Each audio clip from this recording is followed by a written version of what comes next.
Creating content. Now you have your blog and your brand, and you know the kind of personality that you want to portray. Everything is in place for you to start filling your site and your social media accounts with content. And yes, it is implied that you should have set up social media accounts on at least the top sites by now: Instagram, Facebook, Twitter, YouTube, and Pinterest. If you haven't, then go and do that now. Now you can begin posting, and here's what that is going to entail. Blogging. To become a top blogger, you need to blog. Obviously, our aim here is to go full-time as a blogger, so that we aren't reliant on any other source of income, and we can potentially give up the day jobs. One of the first things you need to know in order to do this, then, is that your blogging is going to need to be highly regular. You need to post at least once a week, but where possible, I recommend that you post much more frequently. This is another thing that should be fairly obvious, but that seems to elude a lot of new bloggers. If you want to blog full-time, then you need to treat it like a full-time job to begin with. You can't blog for 2 hours a week and expect to become top dog. Blogging frequently will help you to get more attention on Google, because it will create more content for Google to index, and because it will help you build momentum with your readers. You'll be giving them a good reason to come back regularly, apart from anything else. At the same time, even if you only have long-tail keywords, meaning that you only occasionally get a visitor from Google on each post, the more you have, the more you will scale up your profits. Look at it this way. If each blog post you have gets 20 cents a month from Google and you write 40 blog posts per month, then you'll still be making $96 within the first year.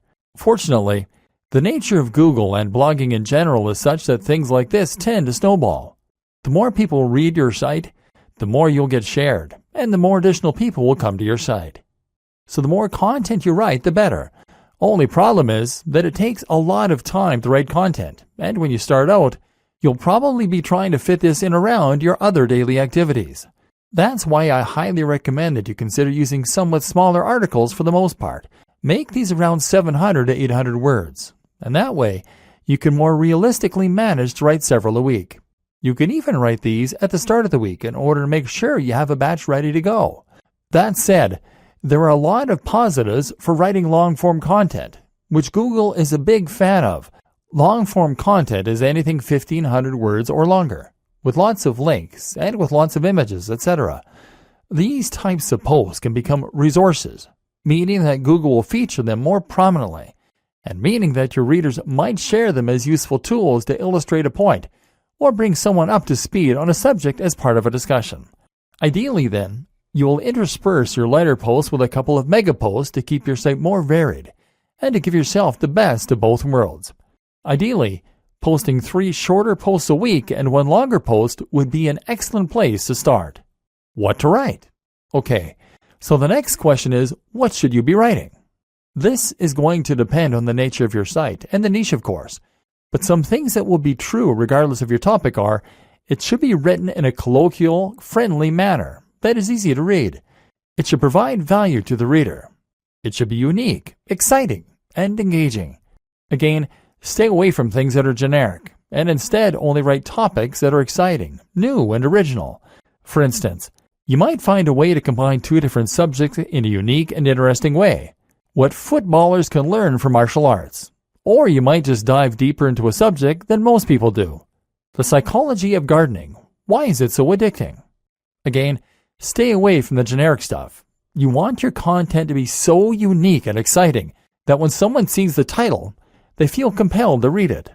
Treat each post like a product, and put all the same care and time into it as you would with any other product. Social media posting. That's how you will keep your blog alive with content.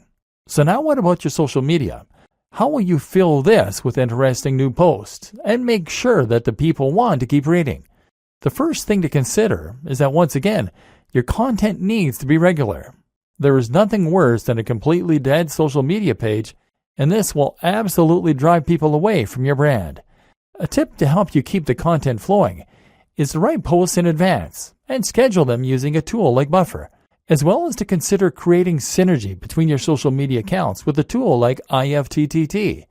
IFTTT will make it so that you can ensure all future posts to Instagram with a specific hashtag will also be posted to Twitter, for example.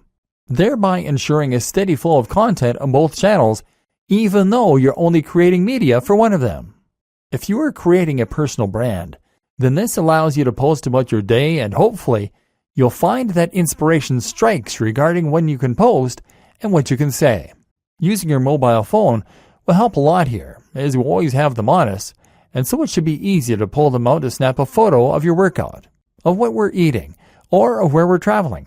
This way we are bringing our audience along with us throughout our travels and our routine, and thereby promoting the brand and our lifestyles. Of course, you also want to share the content you create, and you can do this directly through WordPress. Another tip: don't be afraid to post old content that you made a while ago.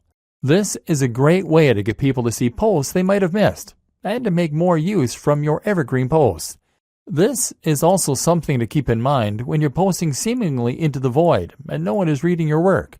While you might not be getting any feedback now, it doesn't mean those same posts won't get read in the future. Again, the most important thing to do is to provide value of some sort. The way you do this will vary from social media platform to social media platform. On Twitter, the most common way to provide value is with entertainment, humorous or interesting snippets relevant to your niche. On Facebook, it's a good idea to share content that you find interesting and that your audience might as well. Look at Facebook pages like LAD Bible or IFL Science for a good model of how this works. If you post a lot of interesting things and your branding is clear, people will follow you just to stay updated. And finally, on Instagram, the best way to provide value is by offering inspiration by letting people live vicariously.